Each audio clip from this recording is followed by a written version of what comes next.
Like, oh, I did not want that public.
And welcome everyone to another exciting adventure on Riding Through the Unknown.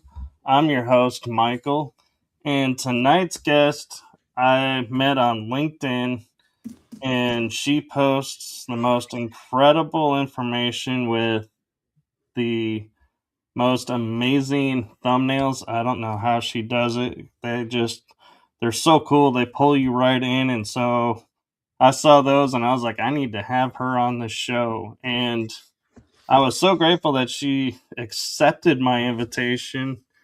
And so I could share with you her bio, but I think I would be here all day trying to figure out what her bio actually says, because she is in a field I am not 100% familiar with. So you all are in for a treat, because we are going to learn this together. And so I am honored and blessed to hand over the show to my amazing guest, the one, the only EXO extraordinaire, Rebecca Hardcastle Wright. Thanks, Michael.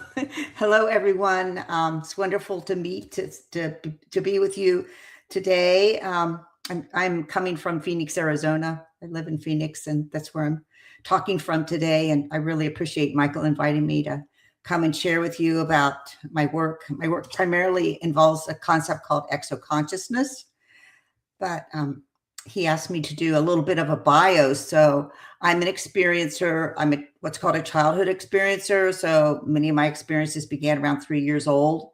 In terms of my memory, I have vivid memories. I grew up in a small city, really small town, small city, Clarksburg, West Virginia, in the mountains. Lots of miners, lots of underground activity going on. And ironically, as a child, I simultaneously was pulled under the ground and visited under the ground as a child, as well as in the craft. And I knew intuitively that the two realms were connected. That when I was underground and in the craft, that those two, that was a seamless connection in my consciousness and in my mind. And as you know, growing up, there wasn't a lot of talk about it, but West Virginia is very, Scotch Irish, a lot of psychic people. So some people in my family were very psychic. So that kind of came naturally. Miners are often psychic, things under the ground and, exploring what's going on there and that sort of thing. So really it was in the mid 90s as a young adult when I moved to Phoenix, Arizona. And well, the stop in between there was kind of interesting. I'll just go into that really quickly, because I went from West Virginia to Dayton, Ohio. And my father was a minister in a German-speaking church. So only as an adult did I realize that I knew there were a lot of engineers in the church and a lot of scientists. So only as I became an adult and I started looking into paperclip did I understand that probably knew some paperclip people or families of paperclip people or at Wright-Patterson Air Force Base. And then I worked for 15 years as an interfaith chaplain, actually at Wright State University, right next door to Wright-Patterson. I knew some of the people at Wright-Patterson, actually some of the high up people on Wright-Patterson, just by, I don't know how that happens. You just get plopped places, I guess. No, I know you just get plopped places, like here, you will live here. And then I ended up in Phoenix, and really in Phoenix was the first time in my life where I was able, I moved to this little town outside of Phoenix called Fountain Hills. They used to have the UFO international conferences there. Maybe some of your people have been to the UFO international conferences out in Fountain Hills in Arizona, outside of Phoenix. And I moved there, and right away someone said to me, "Oh, you need to meet Ruth Hover." And I'd only been there like a week or so, and I'm like, "Oh, okay." So I met this woman, Ruth Hover, and she, when she passed away, she had been running the longest running experiencer group in the nation at that time. She worked with John Mack at Harvard. She worked with Leo Sprinkle. And once again, I just kind of got, well, that's where you will be. And so I got to talk about my experience then in the mid 90s. And then I actually taught one of the first UFO classes in the nation in 2005. I put all my work together. And about that same time, I was downloaded with the concept of exoconsciousness, which is the innate. So I believe every human has exoconsciousness. So we, as humans, we have the innate ability to connect, communicate, and co-create with extraterrestrials, multidimensionals, and spiritual beings. So we all have this psychic gear inside of us that we can utilize if we choose to or not. And so I began to write and speak about that. And then around, it must have been like 2008, 2009, Dr. Edgar Mitchell, the astronaut, called me and asked me if I would come to work with him on his 0-point energy work. And my husband just happened to have grown up in Washington, D.C., so he was amenable to moving to Washington, D.C. to help Edgar to be the Washington, D.C. representative for what he called Quantrek, which was, we worked on 0-point energy, human consciousness, and the extraterrestrial presence. So sort of the binding together that trinity, and worked with politicians and scientists and people and really all over the world in that, with that concept. So after he passed away, I moved back to Phoenix, and I established the Institute for Exoconsciousness, which I'm working in today, as Michael noted. Some of the things we do at the Institute is we put together a planetary constitution for, as we call, visionary governance. Vision meaning psychic governance. We have a plasma study course that we put together. And I also do a lot of one-on-one and group coaching for people that have had anomalous experiences and want to help sort of integrate that and make sense out of what actually happened to them so they can integrate that into their life. So that's where I am today. That's amazing. And I'm wondering, with all that you had going on when you were like 3, if that was all designed to create, your mindset for being tapped by Edgar Mitchell to be doing the Institute for Exoconsciousness. And what was it like, growing up, having those experiences at 3? Did you have a lot of people you could talk to about it, or were you like... No, I was on my own. No, there was no talking about it. I knew I had a grandmother that was very psychic, and I know that my dad's family, like up in the hills of West Virginia, were like herbalists and healers of the community. So I knew I came from that lineage. But yeah, absolutely, all the threads that came together. So Wright-Patterson Air Force Base was one of the primary places where the German scientists from Nazi Germany were pulled in to put together the space program. So the German scientists from came in to run our space program. To a great extent, they ran our pharmaceutical program. They ran they ran our intelligence program, certainly.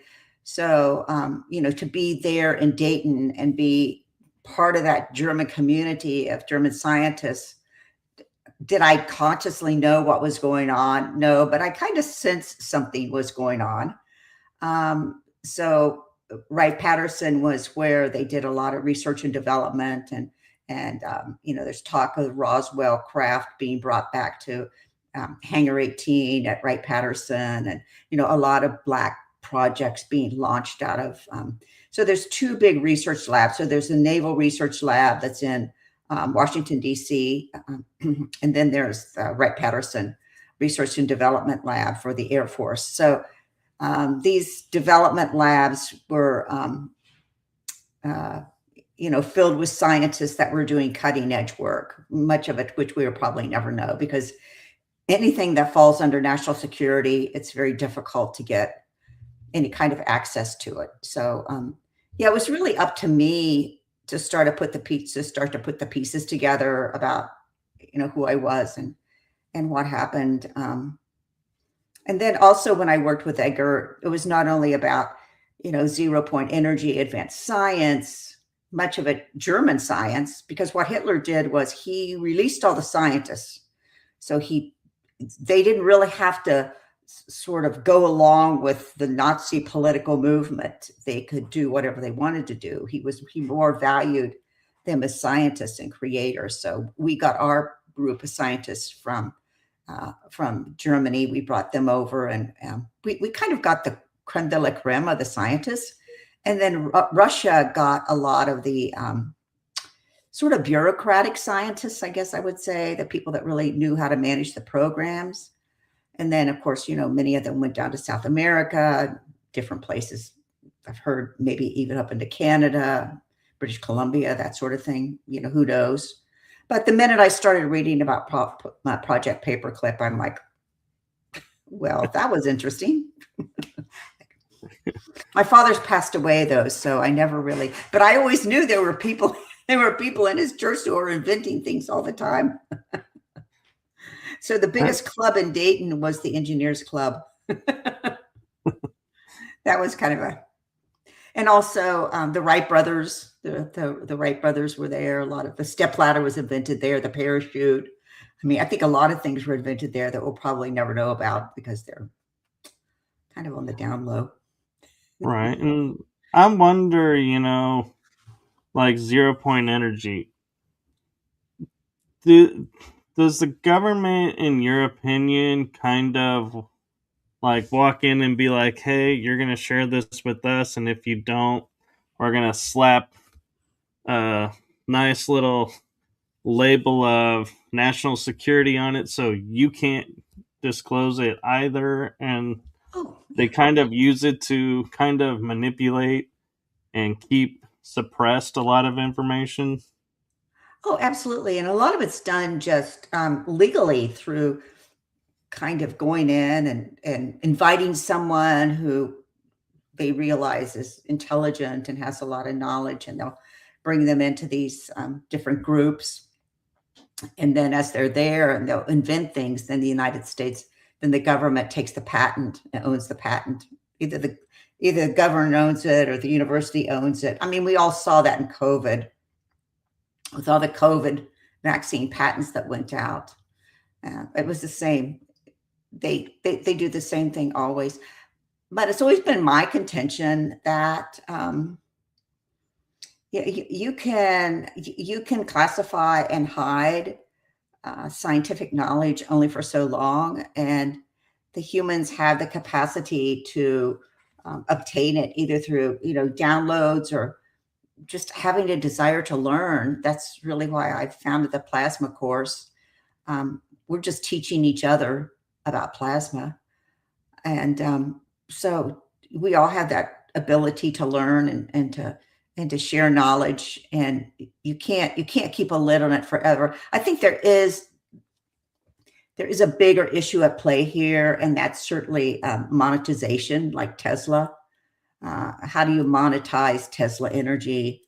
It's certainly not the Tesla car, but how do you monetize Tesla energy? How do you meter it? Electricity's metered. How do you meter 0 point energy? And that was one thing that Edgar always really believed in, was that it had the capacity as an energy product to really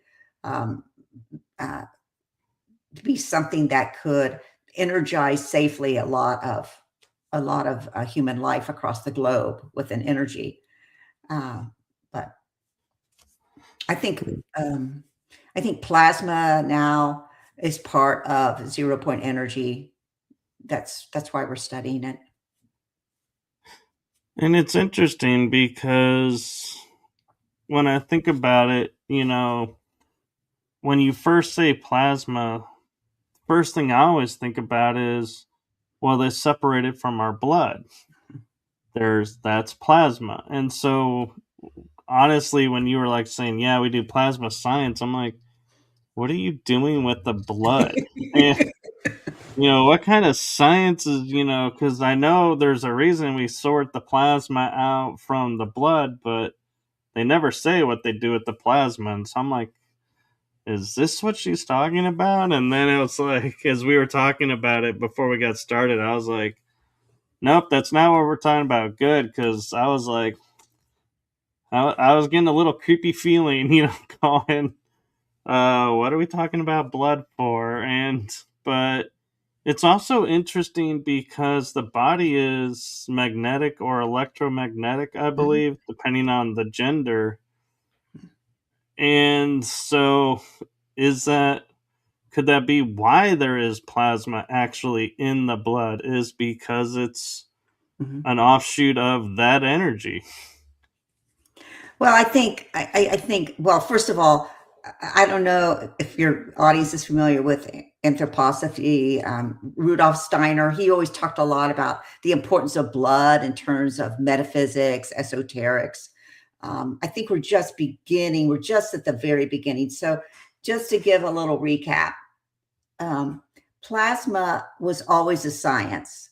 It was called the ethers, AETHERS. So it's the ethers, called the ethers. It was part of nature, was the ethers, and the philosophers and the theologians talked about the ethers. A lot of it was connected to God and transcendence and this kind of ability to self-assemble that theologians and philosophers saw as a characteristic of life. So today, when we talk about plasma, it's really, so we are, we're atomic. We're made up of atoms. We're material atomic beings, and that's how we think of ourselves. But in actuality, 99% of the universe is plasma. So what plasma is, so there's, I think plasma is really the first state of matter. So solid, liquid, gas, plasma. Probably should read plasma, gas, liquid, solid, because 99% of the universe is plasma. So what plasma is basically is that it's an atom where the electrons have been freed. So they've been freed up to move out of the atom, to be freed up into this gaseous state. And that's what, then electromagnetics comes into play, and it gets all very scientific that we don't need to go into tonight, though. But we're also finding that our bodies have a plasma potential to them. And we could call that our light body. We could call that our divine self.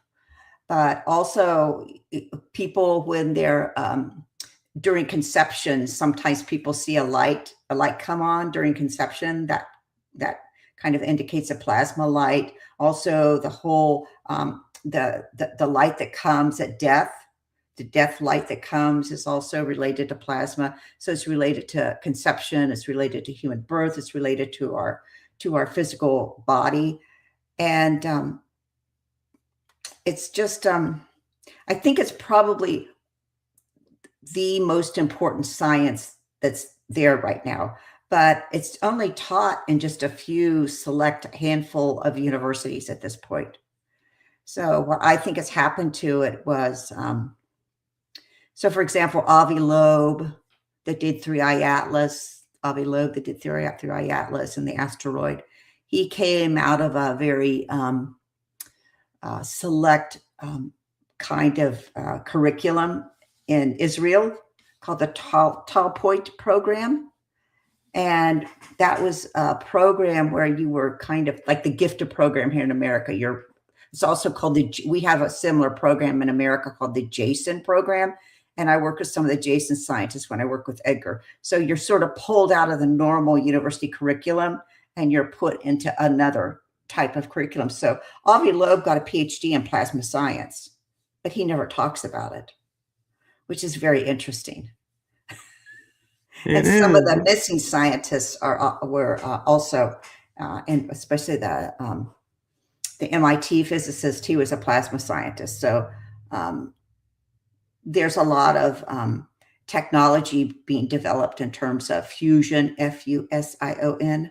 Fusion, fusion technology that uses plasma. Also, plasma has a lot to do with orbs. So the orbs that we're seeing now could be a plasma creation. Crop circles also have a plasma element to them. So I think also propulsion, plasma. So when you talk about going to Mars, one of the things that that you read about is there's the plasma rocketry to take us to Mars. But plasma was also something that the Nazi, heard of the Nazi bell? Right. The Nazi bell. So the Nazi bell, right? Anti-gravitic. That was plasma. That was a plasma craft. Yeah, and it's so strange when you think about it to go, we're trying to figure out today, and people think, oh, this is new tech. We're making great strides in new tech. That this was actually, from what I understand, was actually developed in the 40s. The Germans actually did make one, but I don't know if somehow, it was like maybe at the end of the war and they were like never got to use it, or they were using it and we just don't know that they were using it. Yeah, I think it probably was used. I think Joseph Farrell's the best scholar. Joseph P. Farrell is probably the best scholar on, he's got these books called Nazi International and, the Nazi Bell. And he's an excellent German historian in terms of that energy and that technology. Yeah, but I have an interesting question for you, and I don't know if this is in line of what we're talking about or not, but as we're talking about, like, the body has plasma energy in it, and so, like the Matrix movie was saying, we're like a battery. We can power, something with our bodies. Whenever I put a watch on my wrist, whether it's a light battery, regular battery, or kinetic battery, they all fail. I cannot wear a watch on my wrist, and I'm wondering if it's because the plasma's too high. That could be. That could well be, or the electrical charge. So we're all charged beings. We run around and charge things on our credit card, not realizing that we also are charged. And so I think we're just really at the cusp in terms. I remember when that movie came out, What the Bleep, and yes, everybody was quantum science, and everybody was really excited about that. And I learned a lot about quantum science at that point, and it does. Quantum science and plasma do interrelate, but I think we're kind of at the what the bleep moment with plasma science. The leading person in that, I think, that's really done the most in terms of bringing plasma mainstream is an English author named Robert Temple, who wrote A New Science of Heaven. So that's his plasma book goes into who we are as plasma biological entities, that we are plasma. And what does that mean? How does that mean? I think we're just at the cusp of learning about that. But a lot of these Black programs, that are using plasma technology for, the Golden Dome or weapons in space or, craft that are plasma craft that I'm sure we have. Eventually humans get it. Eventually you can't keep us, well, you can try through algorithms or mind control, but this thing of separating out human knowledge from the science that's being aimed at them, I think that breaks down after a while, and humans get on board really quickly. Right. Like an example of that is the internet. We all think, oh, it came out in the 80s and 90s, and we had this new communication network, and few people realize. Well, actually, let me restate that. Few people did realize where it originated from, but majority are like, oh, we got this new technology. How great is it? We can talk to people on the other side of the world now and get real time answers to stuff. And it was around for probably 4 or 5 decades, being used by the government and military, Oh, for sure. and Yeah. finally was released to the public. So yeah, I Yeah. mean, It's the same idea for sure. Yeah. Well, Hitler had a second generation computer. I You hadn't think he heard wasn't that. sending messages? And I know for a fact that in the military, in the 70s, they had instant messages all over the world with each other. Well, they would have to, Yeah. because they're doing precision type missions.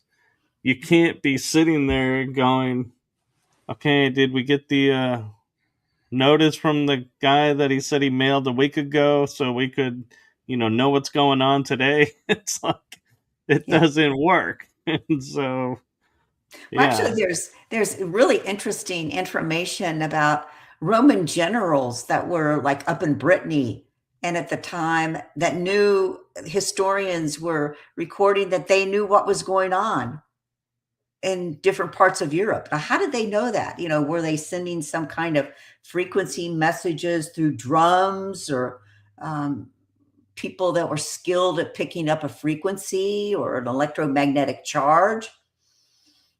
I Yeah. mean, maybe. I mean, look at the oracles of Delphi and places like that. I mean, Yeah. people were, picking up messages and transmitting messages a lot more than, we'll ever probably be told what's going on. A lot of this is just ancient knowledge that's been just not really brought to light. Well, and look at Tesla. I mean, they say, his story, he claims he was in Europe and sat on a hill and watched lightning just go bizarre patterns. And all of a sudden, he's like, hey, I now know how to do this, and I'm going to go do it. And it's like, was there something charged in the air because of all the lightning there Well, ball that lightning he is picked plasma. in? Ball lightning's plasma. Right. So he could have And been so, charged. yeah. And so, but it's interesting because lightning was what sparked him into creating AC current, which Mhm, we now use finally, even though he never gets credited to it. mhm. It is his invention. And I mean, and it's funny how the government will go to lengths to erase the inventor of stuff. So we never know who did it, but we use things and we never know who did it. And we're just like, okay, yeah, we live in a world that's like, you know, I don't care who invented it. I'm just glad we have it. And it's like, yeah, I'm sure the inventor, is, thrilled to pieces, Well, that it's he's. interesting that you bring that up, because is that really any different from what's happening with AI when they go out and scrape all the knowledge up? It's the same thing. I agree, and I'm a little wary on it. I will use it to like generate pictures, Mhm. but I don't like to ask it questions. And because every once in a while, a friend gave me a what he called a really good AI program, and I'll just type my name in, and it like shows all these things that I'm accredited to, and I'm like, and it's like it knows stuff that I'm just now working on. It's like, oh, Mhm. and he's doing. I'm like, how do Scraping, you know this? 24/7 scraping. Yeah, it's But it's like, also 24/7 making mistakes, which nobody ever talks about. oh, I know. I was laughing on an interview when a lady was told me, oh, your intro will be a part of, your bio is a part of the intro, and I'll add it later. And I was like, okay. And when I went back and heard it, I was accredited to creating a show I never created Well, because you have Chat created a lot of GPT. shows, Michael. I'm like, Yeah. I was laughing about that, and I was like, oh my god, I need to correct this. And so my very next interview, I was like, yeah, and I, I I feel like I need to ask people if they're using ChatGPT to preview before making it public because this happened, and I don't want to get in trouble for stating something I didn't state that it's AI is stating, and I'm like, why is AI wanting to get me in trouble anyway? Well, I was at a conference about a year ago, and I was sitting next to a man that he was kind of he was bi-coastal, one of these bi-coastal guys. So he was working for the Fed in Washington D.C., and he was also working in Silicon Valley as I guess, like a private investor or investment banker or whatever. And we were talking, and I just said to him, I said, "Oh, how's AI changed your work?" And he goes, "Well, I hire less people, but, financially it makes a lot of mistakes." And I said, "Oh, how many mistakes does it make?" He goes, "Oh, we're looking at about 33% mistakes." And I said, "Oh, that's a lot of mistakes." And I Yeah. said, "Well, what's going to happen when it scales up?" So scales up, it brings in more and more data. It's more and more powerful, more and more data centers, all of that, scaling up the amount of data that it's bringing in. He goes, I said, "Is it going to get better?" And he goes, "Oh, no, no, it's going to get worse. It's just going to be more mistakes." He goes, "We're really probably tracking about 66% mistakes." I'm like, 66. So now I call it AI janitorial work. So all these people now are involved in AI janitorial work, and nothing that's wrong. I don't want to say anything about being a janitor because, quite frankly, I had a job one summer as a maid and a janitor. So nothing against janitors, but to have to think that you're going to have a career today, and then your career ends up in AI janitorial services, just cleaning up the mess, cleaning up the slop. What kind of, it's like, Phoenix has a lot of autonomous vehicles. I don't know. Do you have them where you live? Autonomous vehicles? No, Waymos? and I'm thankful for that. Oh, we have tons of Waymos. So Waymos are pretty interesting. Google owns Waymo. So Waymo is also being driven by people in the Philippines that can drive, numerous Waymo cars at once, kind of like driving a drone. One of our kids is a drone pilot, so he can drive, 10 or 15 drones at once, and they do the same thing with autonomous vehicles, claiming all this superiority. And there's also people called annotators now, annotators, and those are people that are trained not to use AI. So they have to use their own knowledge or an encyclopedia or a book or whatever. And then their job is to go up and clean up the mistakes that AI made without using AI. That's kind of funny when you think about AI correcting itself. It's like, is it really It going to doesn't correct self-correct. The itself? humans are in it correcting it. Yeah, but Yeah, that's it's what I'm all a wondering. big, it's the biggest op in the world. I don't know. I follow a man on X. His name's Gary Marcus. I like him a lot. He was the guy, I think he invented the code for Uber.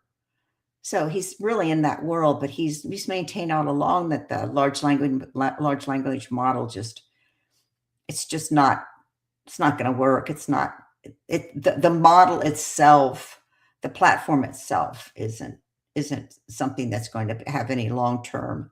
And yet, data center after data center, and now they're all going to public offerings after saying that ChatGPT was going to be a nonprofit. Now it's going to have an IPO. So it's just I don't know. I don't know what's going to happen. Yeah.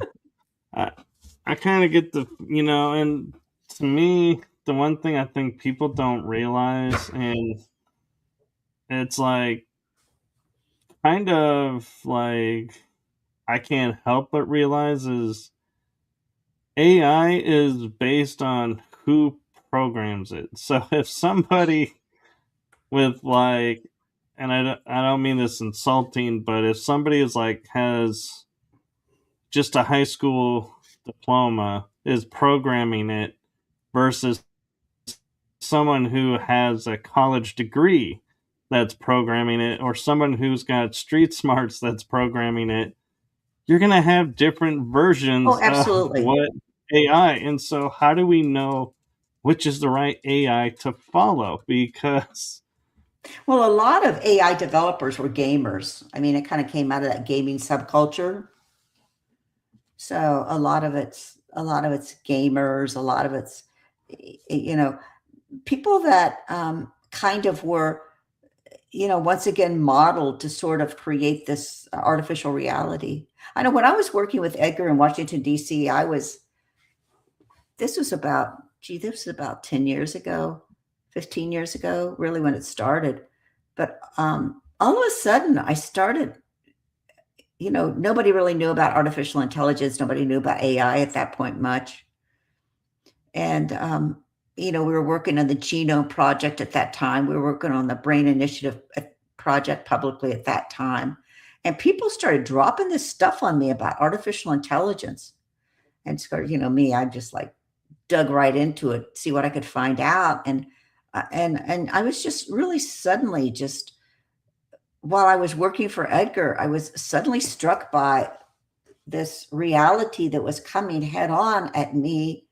And I'm a mom, so my children, my grandchildren, like what was coming head on was really an artificial reality that was going to attempt to consume everyone and everything, and it wasn't going to slow down at all.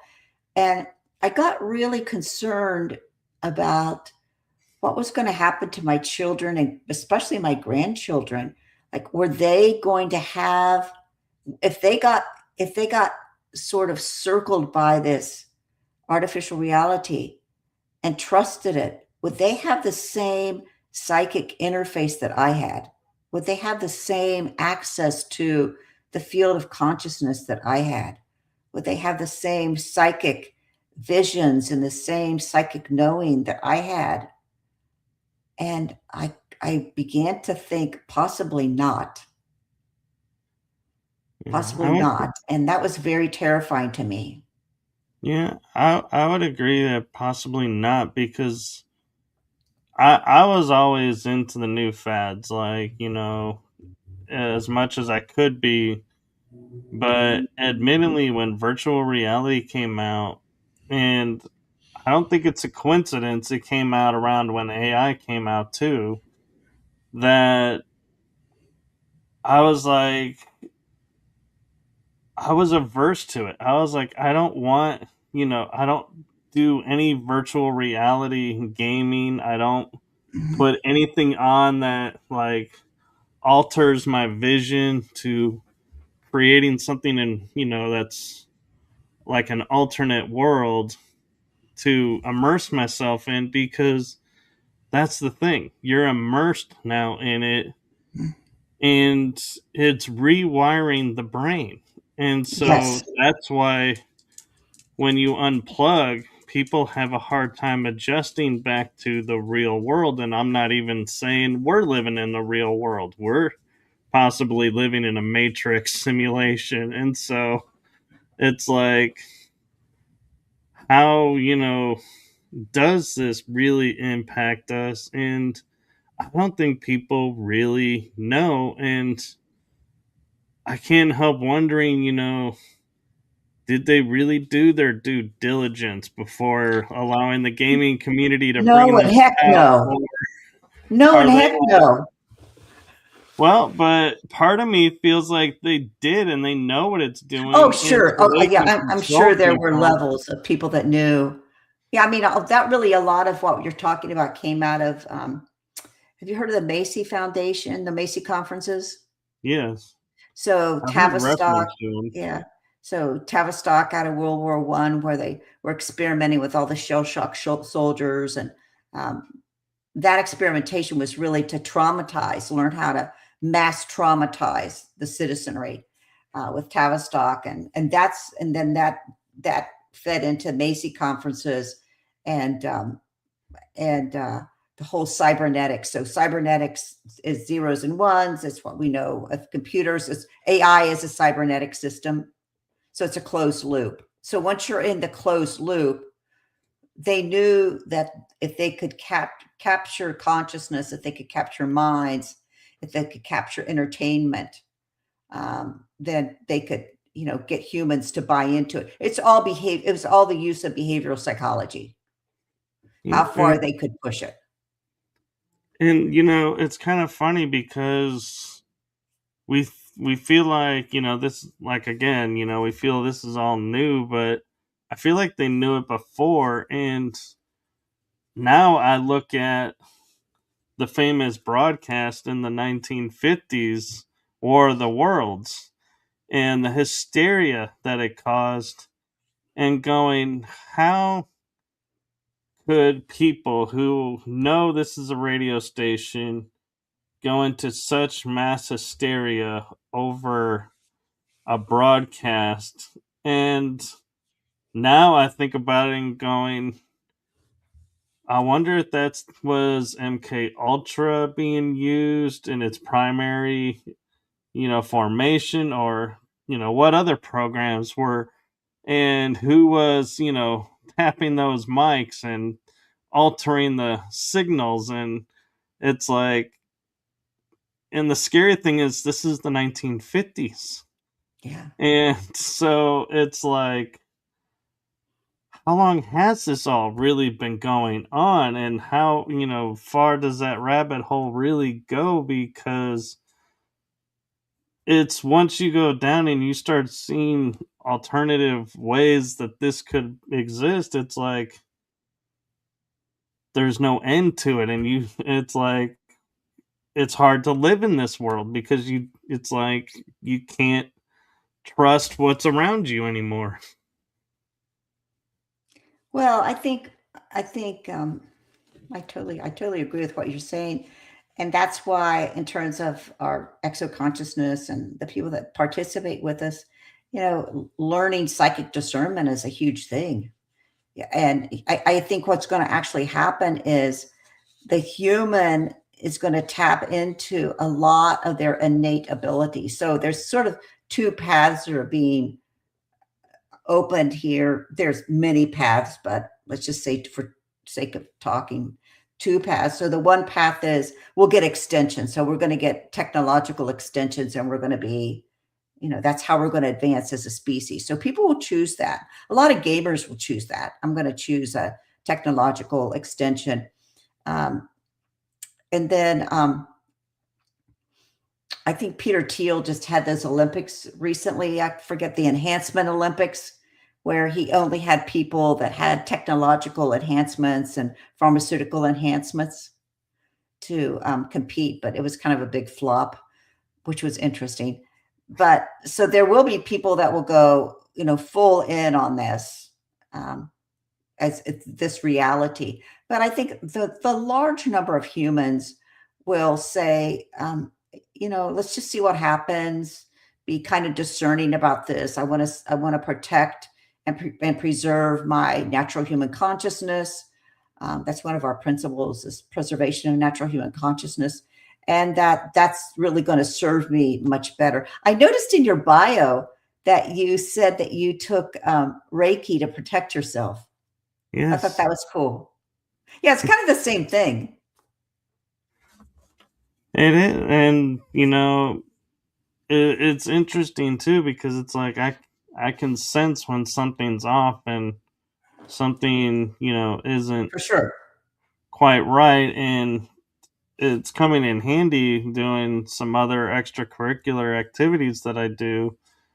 But one thing I'm kind of curious about, as we're talking about, tapping into this plasma energy and how our bodies, react to it and everything is we're starting to come aware of like multidimensional beings and star races that are around, but we're not aware of them, so to speak. It's like we don't, open the door and go, "Oh, look, there's a Arcturian, moved in down the street."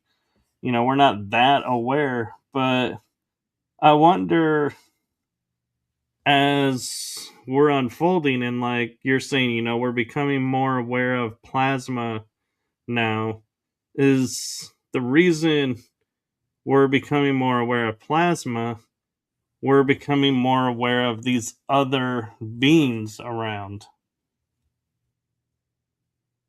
Oh, I think yeah, other dimensions, absolutely. And I think as people become more comfortable with their own, see the if you go back to the Reformation, for example, when the Catholic Church was selling indulgences and saying, you get to heaven if you pay so many indulgences, and the Reformation happened, and Martin Luther put the theses on the church in Germany, and he said that priesthood of all believers. So you didn't need a priest. You could Right. just use your own mind and use your own consciousness and use your own divine spirit, and didn't need a priest.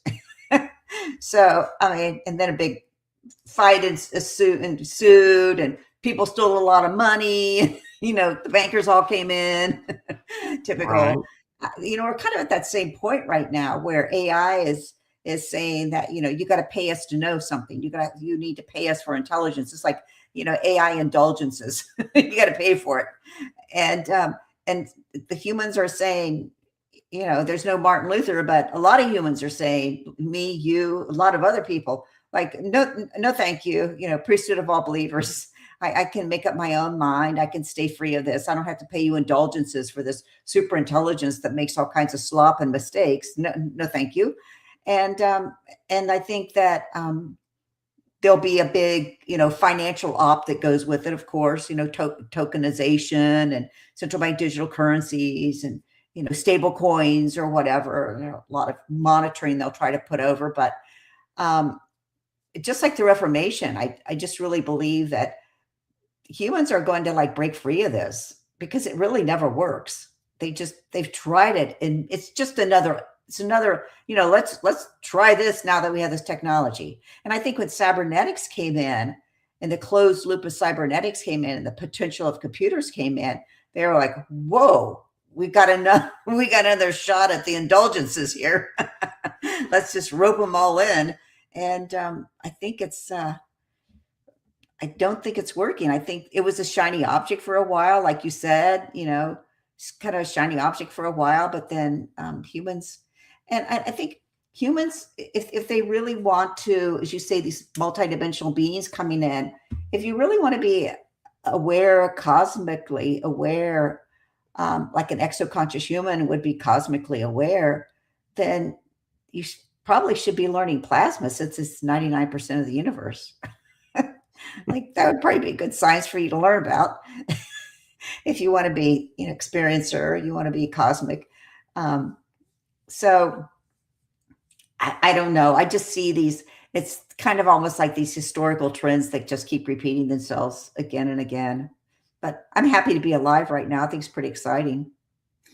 Oh, I know, and I always coined because we now have the term whistleblower. That Shakespeare was the first actual whistleblower Yeah. because he famously said, "May you always live in interesting times." And I'm Yeah. like, yeah, he kind of was Pretty telling us what's coming. Yeah, I think it's cool. That's good. Good for you. Yeah, good point. And I think the whole thing is like, so I have a Substack. My Substack's Rebecca Hardcastle Wright Substack. And one of the things I write about is the mind control that happened to humans during the, so when the Soviet Union fell and Eastern Western Germany were united and the Soviet bloc fell, um, the military became aware that we were moving into not a bipolar world where East West, Russia, United States hate each other and, vile enemies, that we were actually moving to what's called a multipolar world. And they all of a sudden realized that a multipolar world where there's, quote, a lot of threats is a lot more difficult to control than a bipolar world of the United States and Russia, or communism and democracy, or however you want to phrase it. So they came up with this thing called VUCA, VUCA.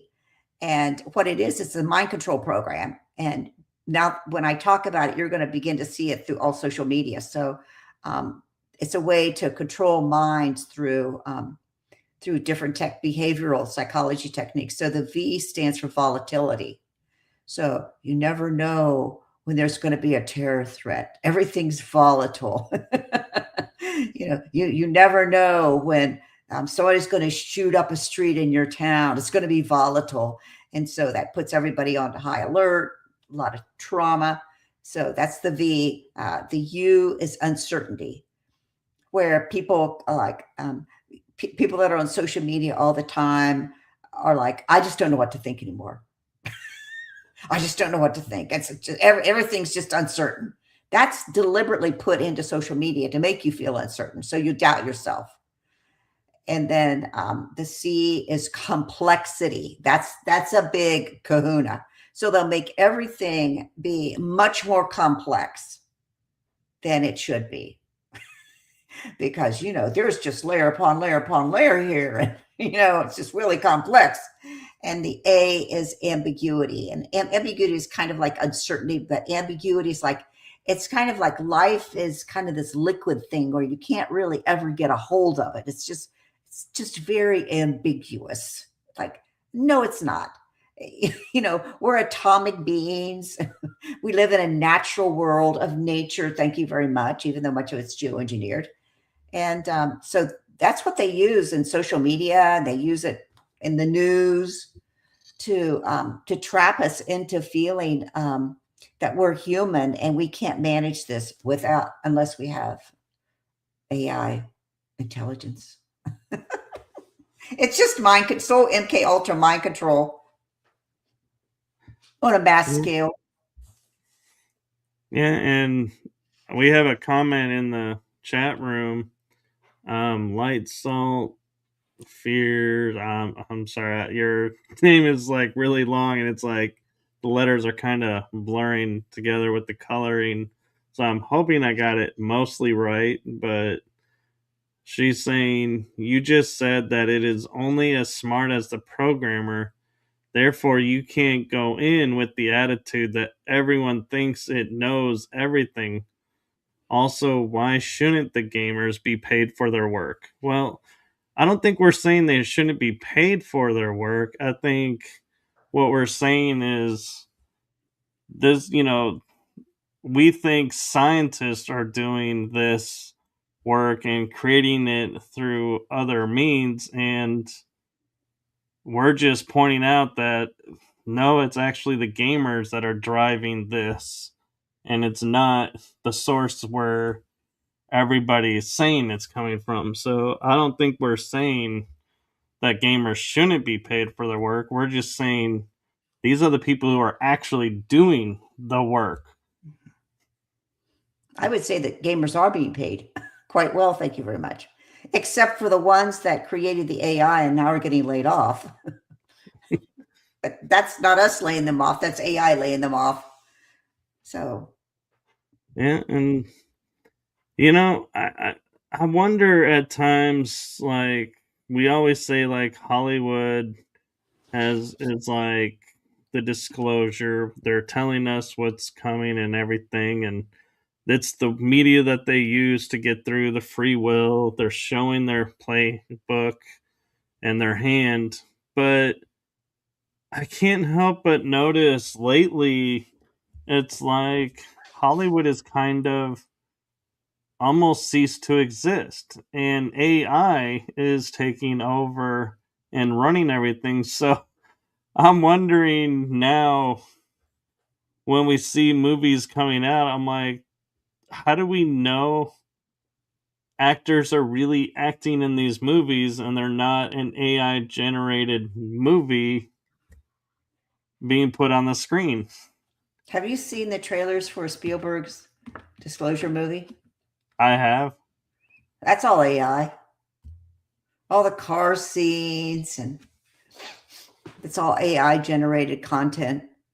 And yet that's going to be passed off as disclosure. I think it's, I have to laugh. I studied a lot with a woman named Alana Freeland.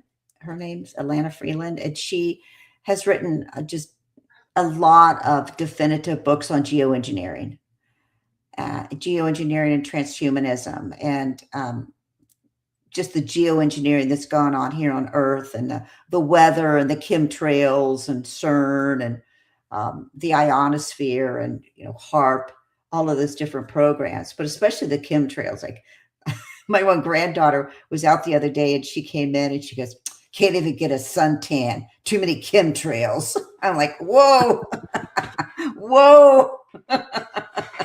So that generation is really waking up. And who does Steven Spielberg have as the main character in the movie?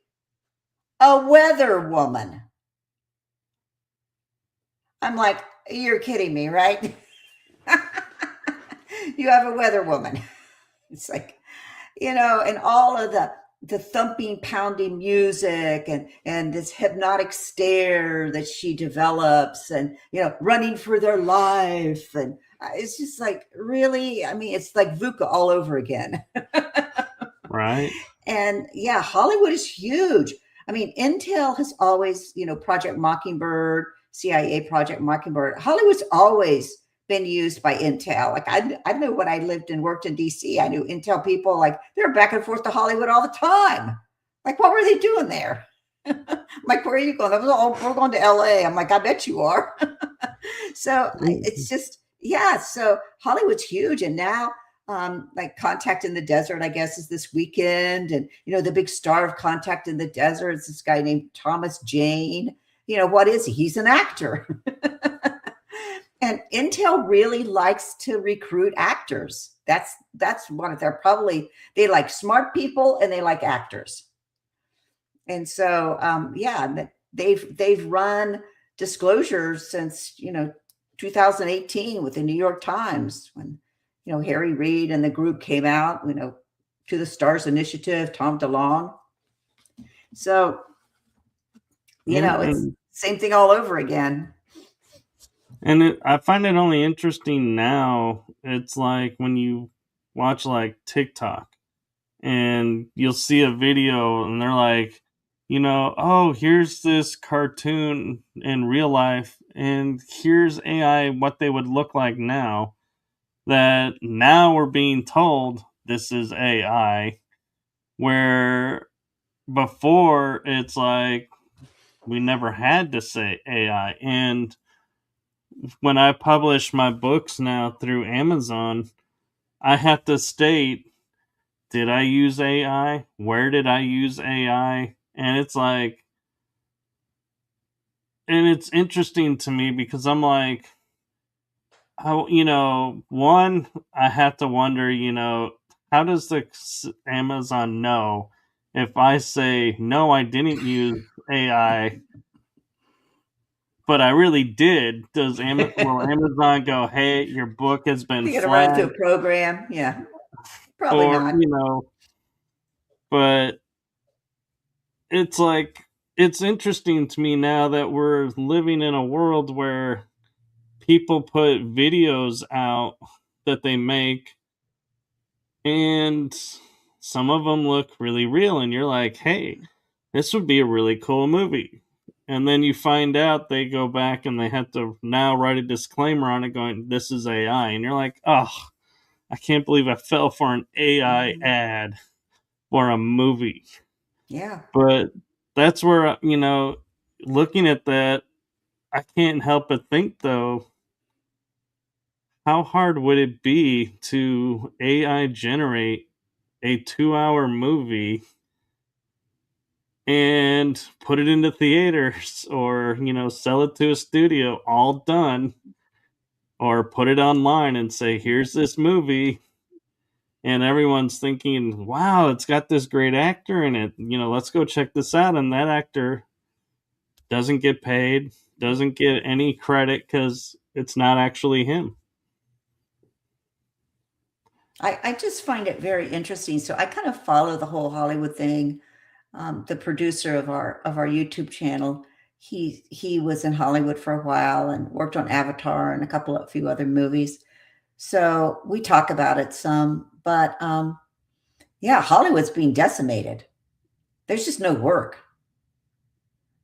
There's just the whole avatar of their who they are. The AI generated avatar is replacing them. The music industry in Hollywood it's just gone. I mean, people who had extravagant lifestyles from income and the movie music sector are just they're done.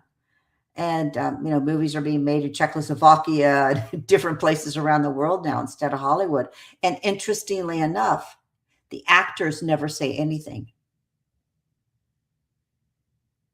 The actors never push back politically and say anything about it. Oh, because they're bought and paid for, as To my an feeling. extent, but I think a lot of their bought and paid for is dried up. And yet still they say nothing. So you have to wonder about what is, I mean, actors are intelligent people. They may be script readers, but they're intelligent, they're intelligent people. And who's bought their silence? Who's bought their silence in this? Well, I do know, I think it was Jack Black who came public Yeah, he and did. said, I was offered a movie deal and I turned it down, and they came back and said, you can either do it or we will have a computer generation of you doing it and you won't get paid. And it's like, so either way, you're doing it. And so that may be why, they're not saying anything, is because there's a vast ecosystem in Hollywood, distributors, producers, actors, lights, camera. I mean, there's a catering. I mean, there's a massive ecosystem there in Hollywood. And for all of those layers to keep quiet is really it's remarkable to me. It is. And what amazed me is normally, when there's shadowy elements doing things, they don't really want it like public. But like NCIS LA, they were like showing AI deepfakes, and that they could make phone calls, they could do video conversations. And you don't realize you're talking to an avatar. You really think you're talking to a bot. Yeah. And how many of these OnlyFans girls are bots? Don't pop my bubble. Let me believe. Yeah, I mean, it's invaded all of our life, and now all of a sudden, not only we've yet to go into. Have you heard of the body area network? Not truly, no. So the body area network is this, you were talking about before, is this electromagnetic field that's around our bodies. So there's a lot of patterns that can interfere with our mind coming in through this body area network that we have: wireless, electromagnetism, Havana syndrome, that sort of thing. So I wrote a book called Exoconscious Humans. When I left working with Edgar and he passed away, I came back to the United States. I've been thinking a lot about AI, about transhumanism. And I was really quite traumatized by it. So we moved back to Phoenix, and we actually made 2 moves here in Phoenix. And when you move, box, put it in the box, unpack the box, put it in the box, unpack the box. It really grounds you in life, like this is real. And I think those moves really helped me ground myself into reality and ground myself into life. And only then was I able to write a book. And I wrote a book called Exoconscious Humans: Will Free Will Survive in an Increasingly Non-Human World? It's all about, so I compare what an exoconscious human would be like to what an artificial reality transhuman is. And I make a comparison. And I guess I just feel like I've been in this field for so long, and to see the strength of it is really the strength of transhumanism is quite remarkable. And especially when you factor in things like the body area network. I mean, MK Ultra looks like child's play compared to what's available now and what's doable now. Yeah, because they even have the technology now. The CIA admitted they used it in Cuba. Well, that's Havana. Or Havana, yeah, where they were putting sound to where it's like it was penetrating the mind, and they were going insane because they're hearing these voices, but there's nobody around. And it's like, yeah, and you look at it, and it's like, in my mind, I'm looking at this and going, I'm getting the feeling that they're kind of just like doing this for sport, having fun. Because totally. they're like, oh, we can, we're going to mess with these agents over here. Yeah, experimentation. Yeah. And they were experimented on. And, people, I find it so interesting, just turn a blind eye, and they're like, oh, well, they're doing it for our safety. I'm like, how is torturing our own people our safety? And I was watching the Disclosure show, and it was on the History Channel. I was like, at first, I was like, this will probably be like you're saying, surface layer, just kind of wishy-washy. But they were like, oh, they talked about this one guy, and it was like in the 60s, and he came in with a broken leg, and they injected him with a lot of diseases to see how his body would react to it. And then he broke free of there because they wouldn't fix his broken leg, because they knew once you fix a broken leg, he's walking out of here. So he actually walked out with the broken leg and like went to live his life, further on. But now they were finding like there's uranium in his system or plutonium. I don't remember which one it was. But they were like, well, I never gave permission for them to experiment on me. And they go, we didn't need it. They were like, that's what this program was. They just would randomly kidnap people and experiment on them. And there was no permissions asked. And it's like, this is what was been going on. And people will sit there and go, no, they wouldn't do that. And it's like, the evidence is right in front of them, and they still refuse to believe it. And it's like, I look and I go, is there any hope for humanity when you realize these people will blindly accept this? Yeah. But then it's like you're saying, there's people like you and me who are like, hey, wake up. This is not normal. Not and what you think I'm like, it is. That's where I think the hope is. Well, I think also, just seeing reality for what it is. So I'm a huge advocate of that. Like, see reality for what it is, so you don't get caught up in all the emotional drama of, oh, I've been disappointed, or, oh, I've been a failure again. Like, don't get caught up in all those emotional dramas. Just be realistic about what life is today. And The transhumanist AI agenda is built on experimentation, and you will be experimented on, period. You will be the lab rat, period. One of my daughters is a second grade teacher, and we were talking about reading and teaching children how to read. And I said, "Oh, that sounds like an experiment." She goes, "Mom, you don't understand. Education is experiments today." She goes, "That's why no one learns anything. It's just one experiment after the next." That is transhumanism. So when you go into that closed loop of AI, which is a closed loop, you will go into becoming a being that is experimented on endlessly, because the experiments never end. And that's the contract you make with AI.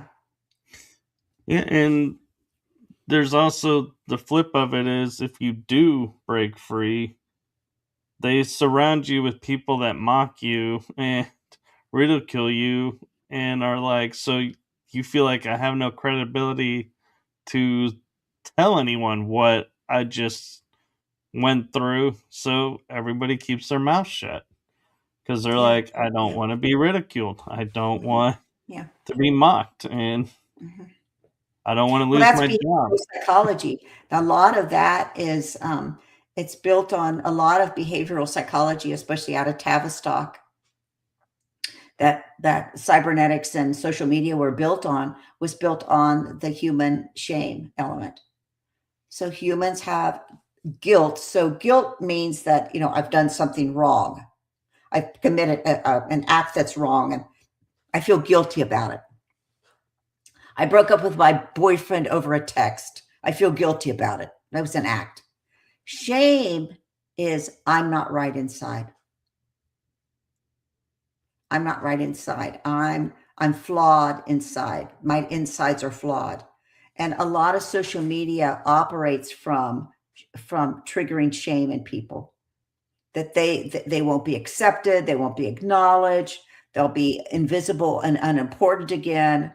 And it triggers that in them. That's why this whole thing of like make a reel or be visible in social media, that to lead you to believe this thing where, I'm overcoming my shame. I'm an influencer. I'm somebody real important. And then boom, you're gone. You're not, somebody else has replaced you. Yeah. So they've got you. So you'll do anything you can to kind of scale back up that mountain to become an influencer. So a lot of it's built on internal shame. It's really quite tragic. It is tragic. And one thing you talk about in your bio that I think it's something interesting, and I know of the U.S. Constitution, and even that right now is under attack, and because everybody wants to define it in new ways now, and I'm like, that to me is just bizarre beyond belief, because I'm like, this document is our founding document. It's designed to be adaptable. Why do we need to redefine it?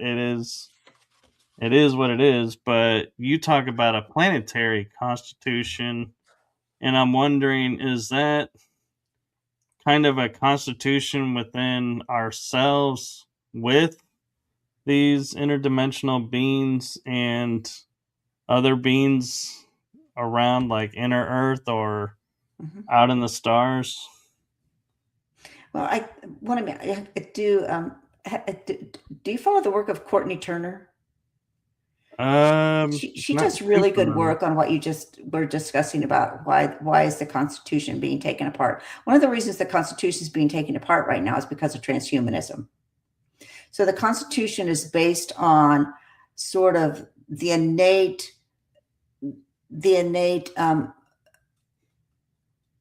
goodness and being of a human, that we have these inalienable rights, that we have moral sovereignty, that we can decide that government needs to be minimal and humans need to have the maximum amount of freedom, that that humans have this dignity and deserve this respect. That's the founding of the Constitution. But it's also founded on some kind of, one nation under God type belief system. So in AI, they have to make the human a transhuman, and they have to make the human be artificial as opposed to a natural human consciousness, a natural human biology. They have to, draw people into wanting to become a technological superior being through technology and through enhancements. So that's why the Constitution is being taken apart right now. And the Constitution really believed in an ensouled human, that we have a soul inside of us, and that's the basis of the equality and the fairness of the Constitution. Well, that's the last thing that the transhumanism wants you to think about. Forget about that. Like, I'm your new soul. Like, you're gonna upload all your data to me and live forever in eternal life. They don't want you to have a soul. So, but in terms of the Planetary Constitution that we put together, that was really a statement based to a great extent on the Constitution of the United States, but also to come out and say that that humans have this innate ability to communicate, to contact, communicate, and co-create with extraterrestrials, multidimensional spiritual beings. So we have this kind of ensouled psychic nature that we all owed. And that as we go into space, or as we make these global decisions, as we especially go into space and encounter these other beings, it might be better off when our visionary governance, our psychic ability begins to guide us in these decisions, as opposed to a machine or the military, or control and domination kind of governance models. So we're saying that ensouled psychic humans have a say in this, and that we are able to communicate with these beings.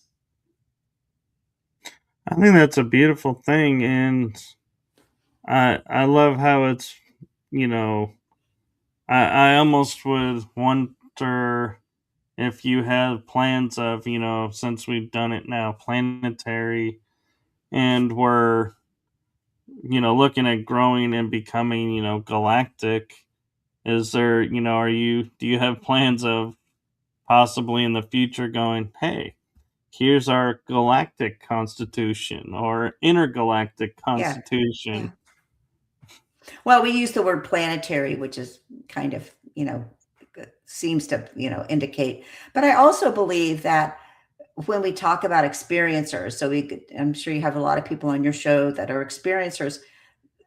One of the things that we really spend time discussing is, what's our responsibility? So we're natural human consciousness, but we also have a conscience. So we have that little thing on our shoulders that goes, nah, don't do that. Do this. We have this moral sovereign kind of a software inside of us that we know right from wrong. And as we become psychic, that becomes even more important to learn how to use, and to hold yourself to a standard of using that, and not lying and deceiving people, and not leading them into a situation where they're going to become entrapped. So there's a lot more. Humans are going to, we talk about, it's going to be a golden age. We're going to go to a golden age. Well, we might go to a golden age. I'm not saying we're not, but we're also going to go into an age where we're going to call ourselves to a lot more accountability as humans, and on levels that we've probably never thought about calling ourselves to accountability with.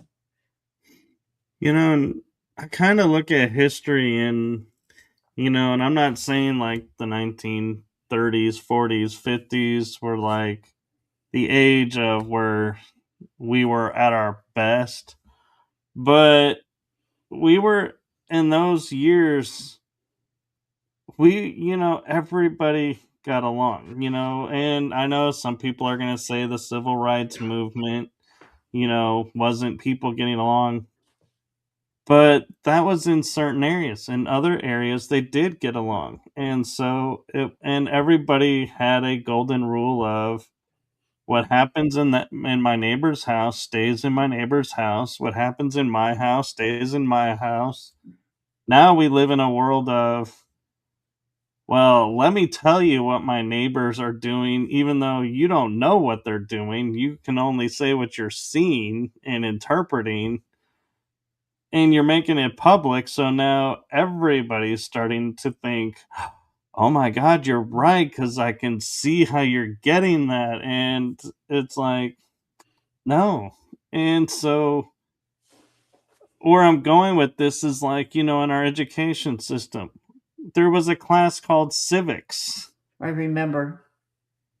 and that was replaced by social studies, which was then replaced and broken into parts. But I feel like, I'm wondering, was that kind of, deliberately removed so they could create this downfall of the education system? Because if we knew Probably a political civics, agenda. Yeah. Yeah. yeah, Probably.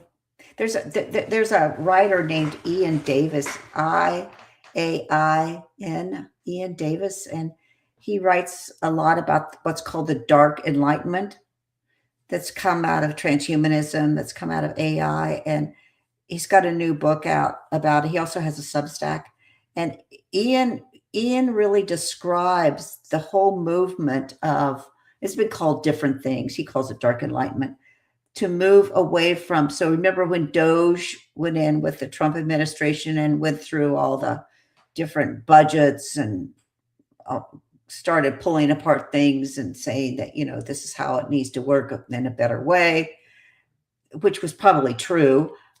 But right, so the extreme of that is what's called the dark enlightenment. And that's when humans come to the point when they don't want to govern themselves anymore. So they don't want to be responsible, morally responsible for having an ethical life anymore as a community or as a nation. And they turn all that over to AI, and AI becomes the governor.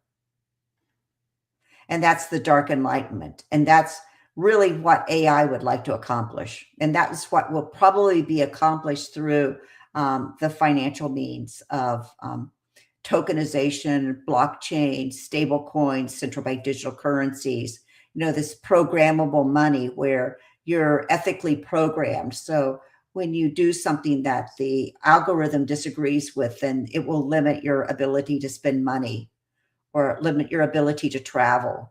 So that's what's called the dark enlightenment of AI right. algorithms governing you.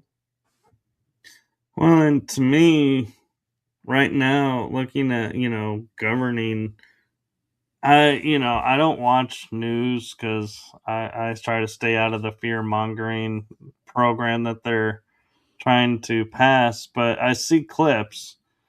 And when I see clips, and I know I'm basing this just on what's seen, but I kind of do my homework around it. But to me, when we have people that are elected to govern us, and we ask a simple question like to a female congressperson, what is a woman? And they say, I can't define that. Yeah. I question, how did you get in office? Because you are a woman. And I look at that and then I'm like, and these people get reelected. I'm like, what is wrong with these cities and these states that are electing these people that can't, have a backbone and say, well, yeah, this is what a woman is. Well, That's if a you're trying to basic push, human.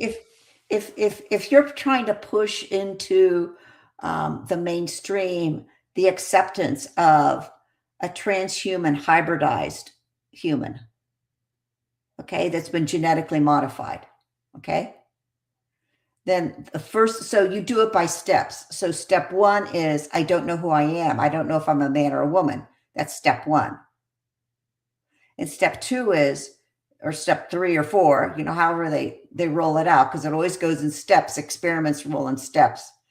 Then, eventually you end up with, I'm a hybridized AI human. Yeah, and the hybridization programs are up and running and massive.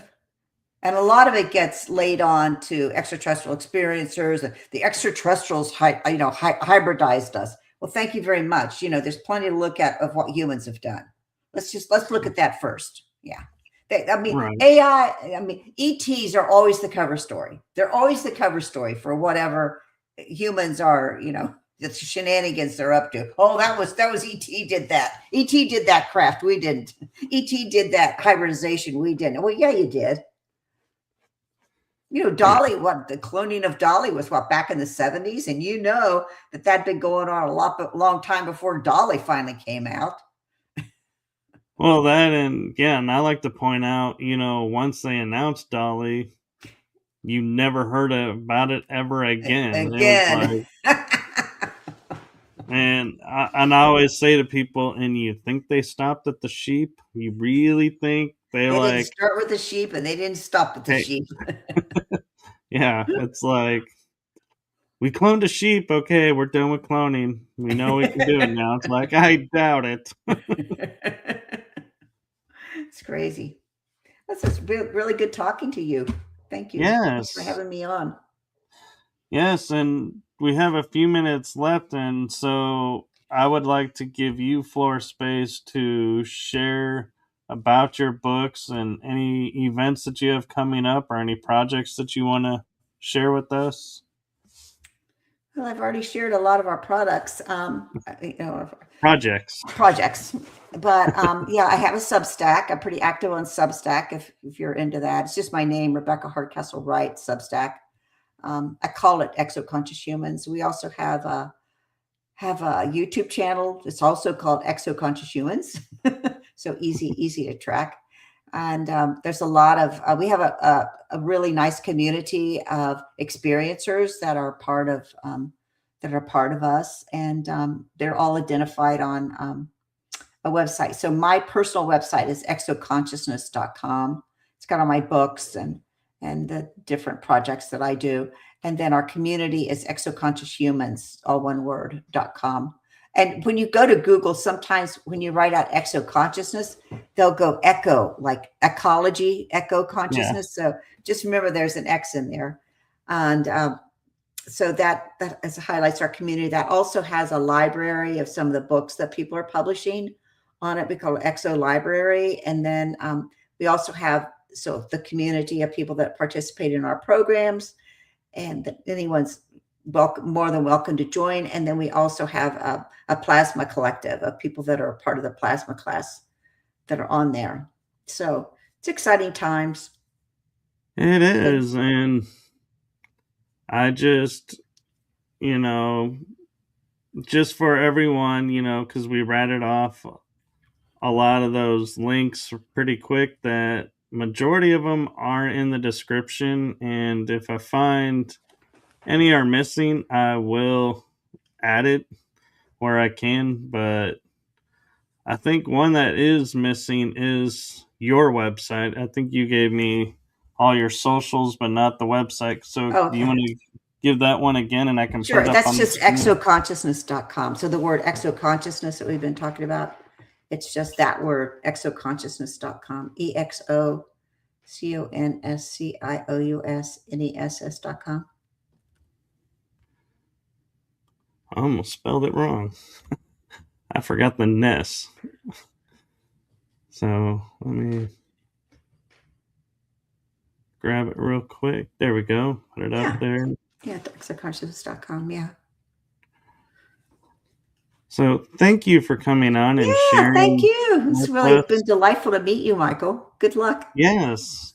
There's you might want to go on our Exoconscious Humans website. So there'll be a link on my exoconsciousness.com. There's a link to the Exoconscious Humans community, and look through there, because there might be people on there that you might want to bring in for your shows. Okay. And I'll put a link up in case anybody watching this has the same idea and wants to meet up. I think I got it right.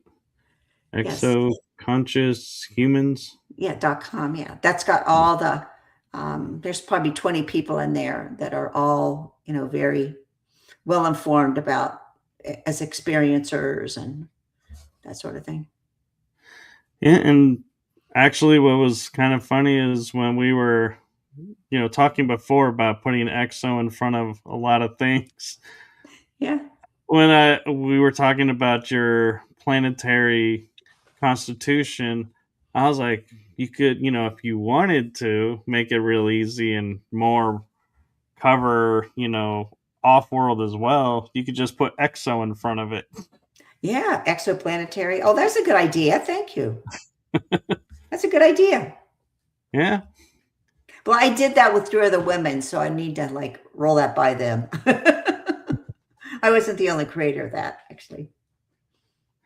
Well, I gotta say thank you for what you're doing. Thank you for what you're doing. I appreciate it.